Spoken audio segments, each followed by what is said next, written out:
င်္ဂလာပါရှင်အကိုညီမတို့ကလေဘရင်မရတနာဆိုင်ရပါရှင် ဟုတ်ကဲ့ပါဗျ ညီမလေးမိကွန်းလေးတစ်ခုနှစ်ခုလောက်မေးမယ်နော်ဟုတ်ညီမတို့ဘရင်မရတနာဆိုင်ကိုတိလားရှင် ဟုတ်သိပါဗျ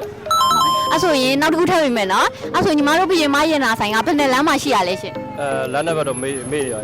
အဲ့ဆိုညီမလေးပြောပြမယ်နော်ညီမတို့ဘရင်မရတနာဆိုင်က84လမ်း33လမ်း34လမ်းကြားမှာရှိရပါရှင်အကိုဟုတ်နောက်အကိုကဘောစိန်တယ်လေးတွေဝယ်ခြင်းနဲ့ဆိုရင်ညီမတို့ဆိုင်ကိုလမ်းကြုံတာဖြစ်ဖြစ်တမင်တကာလာလေးရတယ်နော်အဲ့အမင်တကာလာလေးရတယ်နော်အဲ့ဒါဝင်ခဲ့ပြပါအောင်လို့ ဟုတ်ကဲ့ပါ အဲ့ဒါညီမလေးလက်ဆောင်လေးပေးမယ်နော်ဒါလေးကတော့2026ပြက်ကလေးလေးပါရှင်ကိုအခုလိုဖြည့်ပေးတဲ့အတွက်လည်းကျေးဇူးအများကြီးတင်ပါတယ်ရှင် ကျွန်တော်လည်းကျေးဇူးတင်ပါတယ်ဗျ ဟုတ်ကဲ့ပါရှင်ဟုတ်